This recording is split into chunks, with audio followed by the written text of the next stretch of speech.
중심 인생의 신호등 이런 제목으로 하나님의 말씀을 전해 드리겠습니다.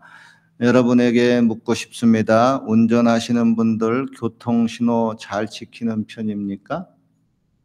끄떡끄떡입니까? 아니면 잘 못 지키는 편입니까? 최근에 혹시 교통 신호 위반해 가지고 티켓 띄는 분 있지 않습니까? 요즘은 티켓 띄는 거 보면요, 벌금이 하도 많이 올라 가지고 '뭐야 이거.' 하고 깜짝 놀라는 경우가 있습니다. 그렇죠? 삼가 위로와 조의를 표합니다, 여러분.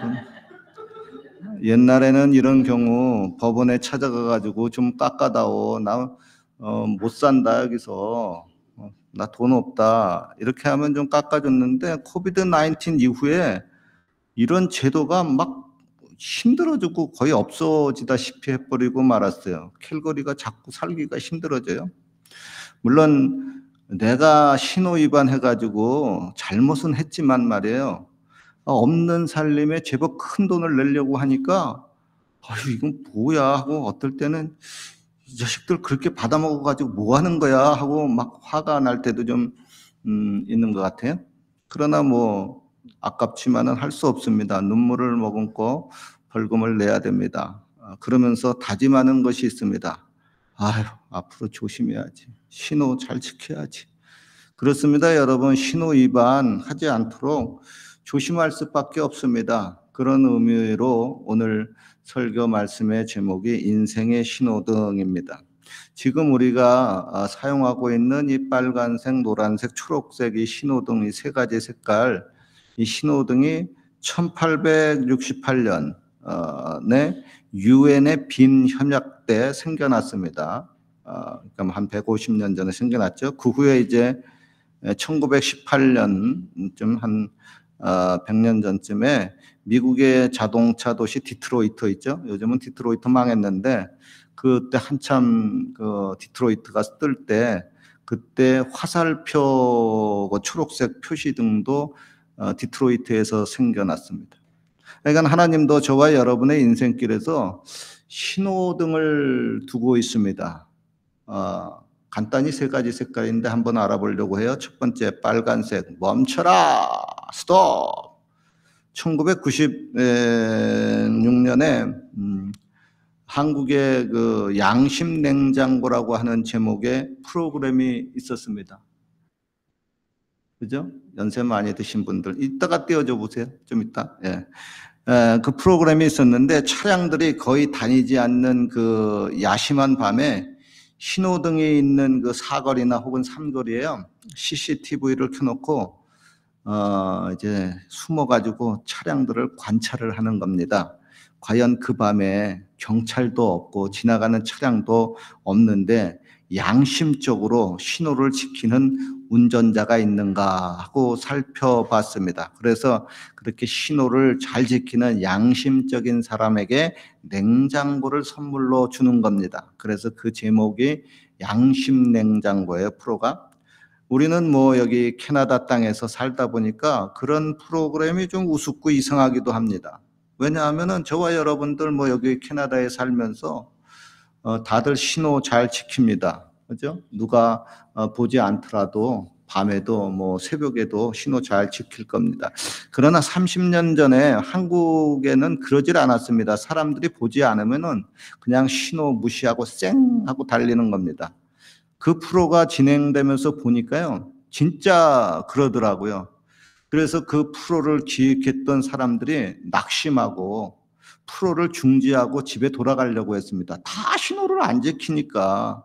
그런데 돌아가려고 하는데 그때 드디어 나타났습니다. 빨간색 신호를 딱 지키고 차량 한 대가 딱 멈춰 섰습니다. 그래서 그 프로를 담당하는 사람들이 너무나 반가워 가지고 그 차의 운전사를 취재하기 위해서 막 카메라 들쳐매고 막 사람들이 막 달려갔습니다. 그래 가지고 이렇게 딱 카메라 들이대고, 이 밤에 보는 사람도 없는데 어떻게 그렇게 신호를 잘 지켰습니까? 그런데 그 운전사가 창문을 열고 말을 하는데 그 운전사의 말이 어눌했습니다. 그래서 순간 담당자들이 느꼈어요. 술 취한 사람이구나. 괜히 긁어부스럼 만들었다. 그런데 나중에 보니까 그 차의 남성 운전자가요, 지체 장애자였고 그 옆에 차를 타고 있는 그의 아내 역시 지체 장애자였습니다. 그래서 마치 술 취한 사람처럼 말을 더듬으면서 말을 했던 겁니다. 나는 늘 신호를 지켜요. 한번 사진 한번 띄워보세요. 이분이 지체장애. 난 늘 신호를 지켜요. 얼마나 신호 지키는 사람이 귀에 쓰면 저거 꽃다발까지 이렇게 걸어준 모습이 저렇게 있네. 그리고 그 이야기가 그 다음 날에 주요 방송과 언론에 대서특필이 되었습니다. 그리고 나중에 교과서에까지 실렸습니다. 그 제목은 이래요. 누가 장애인인가? 즉 빨간 신호등에 서야 할 때 정상인은 서지 않고 도리어 장애인이라고 해가지고 우리가 무시하는 그런 사람이 양심적으로 신호를 지키었다는 겁니다. 쇼트 이거 동영상 하나 있는데 한번 틀어보실래? 저는 늘 지켜요. 새벽 아무도 지키지 않는 신호를 지키. 양심 냉장고의 1호 주인공 모두를 놀라게 했다는데. 아직까지도 우리들 기억 속에 남아있는 사람이 있었으니 저는 숨은 양심을 찾기 위해서 횡단보도 앞에 나와 있습니다. 아무도 지키지 않던 횡단보도 정기선. 잠깐만.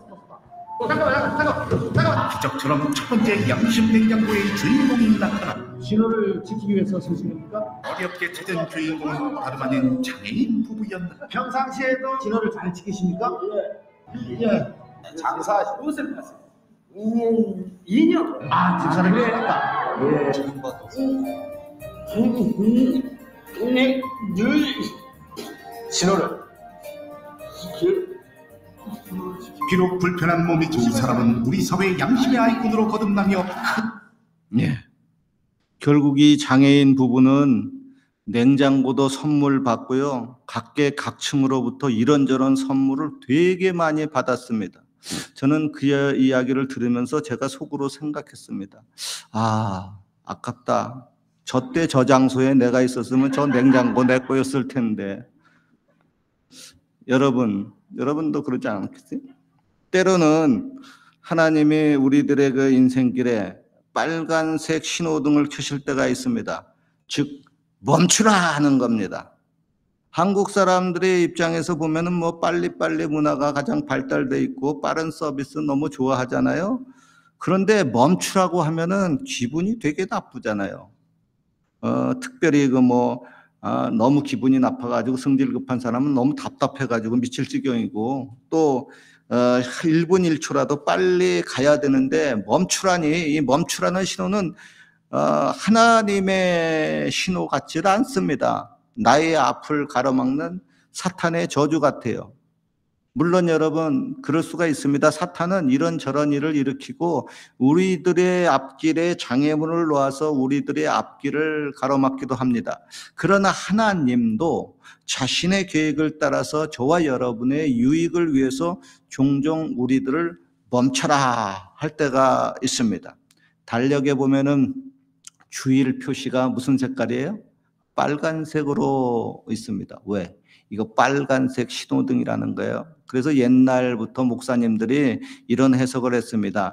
주일날 색깔이 빨간색인 것은 이날이 예수의 피 주님의 날이므로 이날은 세상 일을 멈추라는 겁니다. 그렇지 않으면 위험하다는 신호로 받아들여야 합니다. 그리고 또 이어서 어떤 목사님은 이런 해석도 합니다.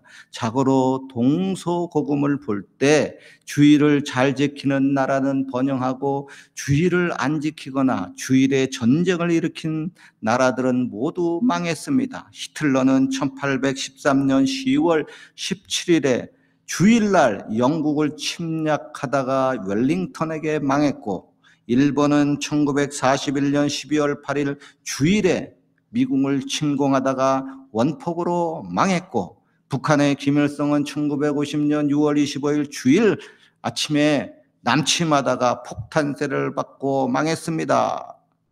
저희 경우도 그래요. 고등학교 때 어머님을 따라서 집 앞에 교회에 다녔습니다.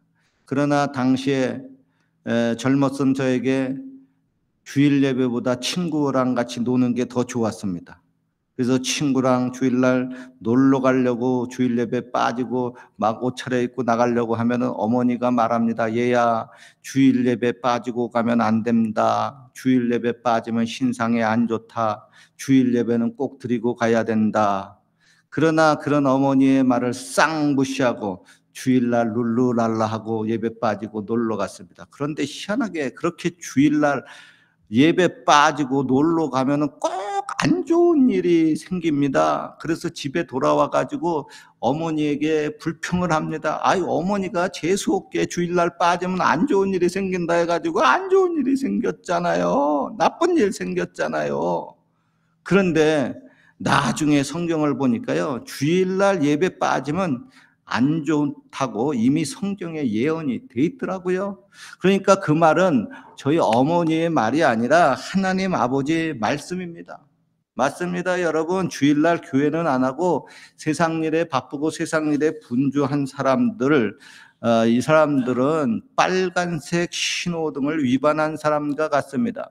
그렇게 스톱 신호 위반하면 결국 큰 사고와 낭패를 당하게 됩니다. 나중에 벌금 딱지가 날아오게 되고 맙니다. 고로 빨간색 신호등에는 아무리 바빠도 무조건 정지하는 것이 자기 신상에 좋습니다. 성경에 보면요, 모세라는 사람이 나옵니다. 그가 나이 40세가 돼가지고 자신의 동족 이스라엘 사람들을 구원하려고 했습니다. 그런데 그만 애굽 사람을 쳐 죽이고 미디안 광야로 황급히 도망가야만 했습니다. 왜 하나님은 그때 모세를 한창 좋은 나이 때 쓰지 않고 그를 멈추었을까요?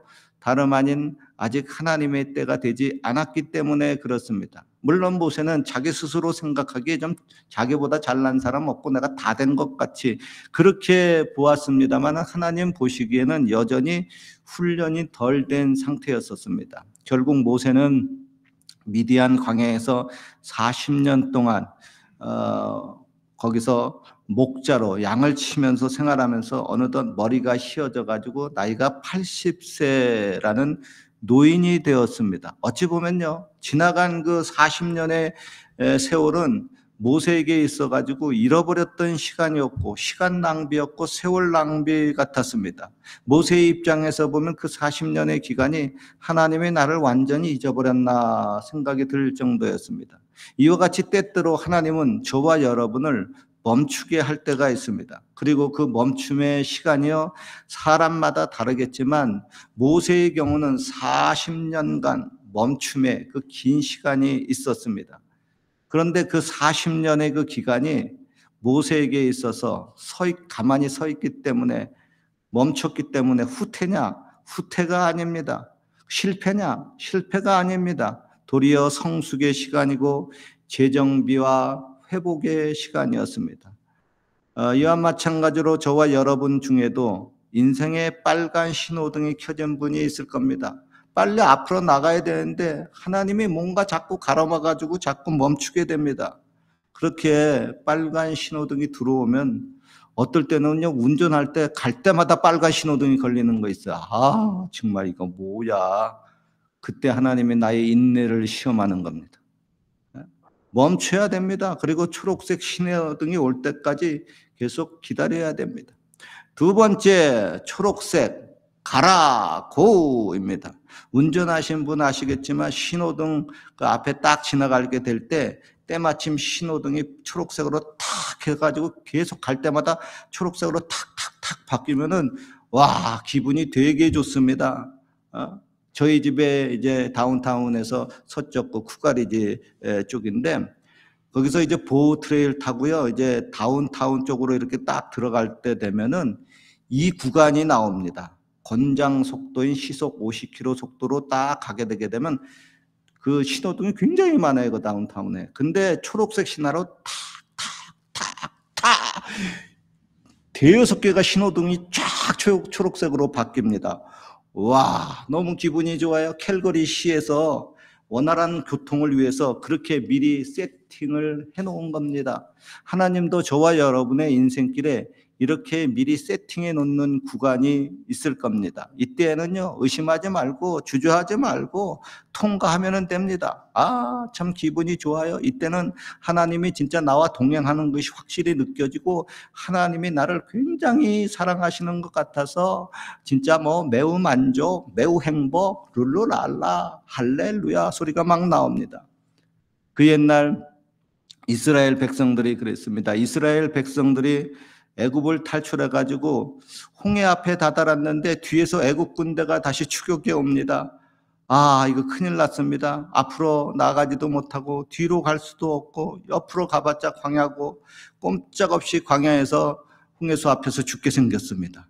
그러나 이때 하나님이 홍해를 갈랐습니다. 세상에 그 홍해가 쫙 갈라지더니 거기에 넓은 고속도로가 생겨났습니다. 즉 빨간색 신호등이 꺼지고 초록색 신호등으로 바뀐 겁니다. 이게 꿈인지 생신지 이스라엘의 수백만 백성들이 그 홍해수 안을 길이 열어졌으니까 가축들과 더불어 룰루랄라 하고 막 춤을 추고 건너갔습니다. 그 길은 하나님이 이스라엘 백성들을 위해서 만들어 놓은 기적의 대로였습니다. 그런데 애굽 사람들도 저 노예들, 저 이스라엘 사람들이 건너니까 자기들은 말 탔겠다, 병거 탔겠다, 쉽게 건널 줄 알고 막 뒤쫓아서 홍해수 안으로 들어갔습니다. 그런데 자기들도 들어가서 건널 수 있겠다 생각했지만 모두 물에 빠져서 다 죽고 말았습니다. 왜냐하면은 이스라엘 사람들에게는 초록색 신호등이 켜졌지만은 애굽 사람들이 건널 때는 빨간색 신호등으로 쫙딱 바뀌어 버렸습니다. 즉 누구에게는요 하나님이 전진하라고 하는 초록색 신호등을 주시지만 누구에게는 빨간색 신호등을 켜가지고 너는 멈춰라 하실 때가 있습니다. 우리가 운전할 때도 그렇습니다. 앞서서 차량들이 다 지나간다고 나도 무심코 속도를 내고 확 지나가다가 그냥 빨간색으로 확 바뀔 때가 있습니다. 이때는 안타깝지만 여러분 급히 제동해가지고 멈춰야 됩니다. 남이 간다고 나도 뒤따라가면 안 됩니다. 반면에 또 남이 안 가도 나는 또 가야만 할 때가 있습니다. 밤중에 예수님이 풍랑이는 바다 위를 걸어오셨습니다. 베드로가 말합니다. 주여 만일 주시어든 나로 명하여 물 위로 걸어가게 하소서. 예수님이 말씀합니다. 오라. 즉 예수님이 오라고 초록색 신호등을 켜면서 무서워하지 말라고 했습니다. 그 신호를 따라서 담대히 앞으로 나아가면 됩니다. 물론 바다 위를 오라고 하시는 그 예수님의 말씀이 이성적으로 도저히 맞지 않습니다. 의심이 들어옵니다. 물에 자꾸 빠져 죽을 것 같습니다. 그러나 예수님이 초록색 신호를 주는데도 앞으로 가지 않으면은 그것도 신호 위반입니다. 그거 불순종이에요. 예수님이 제자를 부를 때도 그랬어요. 나를 따라오너라. 즉 예수님이 그들에게 오라고 초록색 신호등을 보낸 겁니다. 그런데 그 말을 들은 제자들은 모두 생업이 바쁜 사람들입니다. 나중에 천천히 가야 할 이유가 많이 있습니다. 혹은 오라고 하는 그 부름에 못 가야만 하는 이유도 많이 있을 겁니다. 그러나 운전자 여러분, 운전을 하다가 교차로에서 초록색 신호가 켜졌는데 안 가면은 뒤에서 띠띠 빵빵 빨리 가 임마 하고 야단을 칩니다. 왜요? 빨리 가야 될 때 안 가면 너 그거 신호 위반이라고 하는 겁니다. 초록색 신호가 켜지면은 가야 돼요. 주님이 우리를 향해서 오라 하면은 오고 가라 그러면 가야 되고 일단 순종을 해야 됩니다. 움직여야 됩니다. 저와 여러분이 그 하나님이 허락하신 초록색 신호등이요. 날이면 날마다 켜지는 것이 아닙니다. 때로는 나의 앞길이 보이지 않아도 주님이 오라고 하면은 가야 하고 따라가야 되는 것이 저와 여러분의 아름다운 모습입니다. 마지막 세 번째 노란색. 조심해. Be careful. 운전자분들 중에 노란색 신호등을 초록색 신호등으로 즉 가라고 하는 신호등으로 착각하시는 분들이 제법 많이 있습니다. 봤더니 여성들보다 남성들이 노란 신호등을 초록색으로 알고 용감하게 건너는 분들이 많아요. 정확히 따지면 이 노란색 신호가 켜졌을 때 차량이 이미 교차로 안에 들어왔을 때는 신속히 교차로 밖으로 빠져나가야 됩니다. 그러나 이 노란색 신호가 켜졌을 때 교차로 안으로 들어가면은 안 됩니다. 맞죠? 당연하죠? 운전하시는 분? 그런데 사람들이 이것을 착각해가지고 노란색 신호에 앞으로 가다가 그만 큰 충동 사고가 많이 납니다. 이로 인해 가지고 한국에서 교통사고가 아주 크게 났습니다. 이로 인해 가지고 법정 공방이 열렸어요. 대법원에까지 올라갔습니다. 대법원 판결이 어떻게 내려졌을까요? 노란색 신호등에 교차로로 진입한 차가 신호 위반으로 걸려가지고 모든 손해배상을 다 물어줘야만 했습니다. 그러니까 노란색 신호등은 상황에 따라서 각각 다른 의미를 가지고 있습니다. 그때 노란색 신호등이 들어올 땐 잘 판단해서 결정하라고 하는 겁니다. 사무엘상 24장에 보면 다윗은 자기를 계속해서 죽이려고 하는 그 사울 왕을 자기가 도리어 죽일 수 있는 절호의 기회가 생겼습니다. 다윗의 부하들이 절호의 찬스가 생겼으니 다윗이여 이 사울 왕을 빨리 죽이시오. 같이 죽입시다. 그러나 다윗은 사울 왕에게 손도 대지 않았습니다. 그를 살려주었습니다. 왜요? 여호와의 기름 부으신 왕을 치는 것을 하나님이 금하셨기 때문입니다. 즉 이것은 초록색 신호등인 것 같았지만 실은 노란색 신호였습니다. 이를 초록색 신호로 잘못 착각해가지고 행동하면 그래가지고 그 사울 왕을 죽이면은 하나님 앞에 큰 범죄를 저지르는 겁니다. 고로 여러분 인생의 중요한 갈림길에서는 하나님의 뜻을 잘 분별해가지고 조심스럽게 행동을 해야 됩니다. 오늘의 본문입니다. 구름이 성막 위에서 떠오를 때에는 이스라엘 자손이 그 모든 행하는 길에서 앞으로 나아가고 구름이 떠오르지 않을 때에는 떠오르는 날까지 스톱 하고 나아가지 아니하였으며 낮에는 여호와의 구름이 성막 위에 있고 밤에는 불이 그 구름 가운데에 있음을 이스라엘 온 족속이 그 모든 행하는 길에서 친히 보았더라. 하나님이 출발하자 그러면 같이 출발하는 거고 하나님이 쓰자 하면은 쓰고 그렇게 하나님이 이스라엘 백성들에게 광야에서 어디로 갈지 모를 때 방향 감각 잡지 못할 때 그렇게 신호를 주셨다고 하는 겁니다. 여러분 하나님은 출애굽한 이스라엘 백성들만 신호를 주는 것이 아니라 오늘날 이곳 캐나다 땅에서 사는 저와 여러분들에게 신호등을 허락해 줘가지고 때로는 멈춰라, 때로는 기다려라, 좀 생각을 해봐라, 때로는 렛츠 고 가자 하고 신호를 내립니다. 여러분 그러므로 삶의 현장 속에서 도대체 나한테 어떤 신호등이 켜져 있는지 잘 분별하십시오. 자칫 세상 딴 생각하다가 신호등이 탁 바뀌었는데 그것도 모르고 빨간색에 퍽 가가지고 뻥 하고 대형 사고가 나는 경우가 있습니다. 저도 가끔 그래요. 목사님이다 보니까요. 운전하면서도 기도합니다. 생각이 깊어요. 그래가지고 운전하다 보면 딴 생각하다 보면 오라 썩 건넜는데 알고 봤더니 빨간색에 건넜어요. 뒤에서 뭐 옆에서 차가 안 달려왔기 때문에 참 다행이군 한데 잘못하다가 인생의 신호등에 멈춰라 하는데 팍 나가다가 대형 사고 나가지고 인생이 그만 하루아침에 깨지는 경우도 있습니다. 반면에 하나님이 나아가라 하는데 나아가지 않고 캐세라 세라 여기가 좋사오니 하다가 나중에 보면은 도저히 못 말리는 낙오자가 될 수가 있습니다.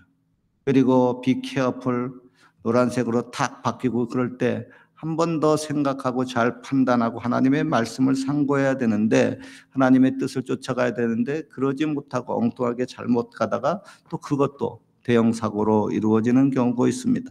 아무쪼록 여러분 주님이 이스라엘 백성들에게 신호를 주셨는데 저와 여러분에게도 반드시 신호를 줍니다.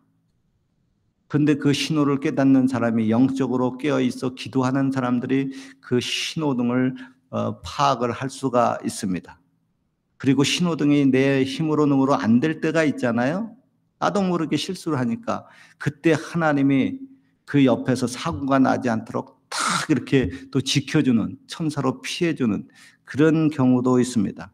아무쪼록 여러분 주님의 신호에 잘 맞춰서 주님과 동행하시길 주님의 이름으로 축원합니다. 기도드리겠습니다. 하나님 아버지, 당신께서 두신 인생의 신호등을 잘 따를 수 있게 하여 주옵소서. 이곳 캐나다 땅에서도 잘 따를 수 있게 하여 주옵소서. 멈춰야 할 때 멈추고 나가야 할 때 또 속도와 방향 맞춰서 잘 나가게 하여 주옵소서. 또 주의해야 될 때 실수하지 않고 아버지 잘 생각하고 잘 결정할 수 있게 하여 주옵소서. 그래서 인생에 가는 길에 주님과 동행하며 행복을 누리게 하여 주옵소서. 예수님 이름으로 기도합니다. 아멘. 우리 말씀을 생각하면서 기도합시다. 하나님 인생의 신호등에 아버지 잘 따르게 하여 주옵소서. 같이 기도합시다.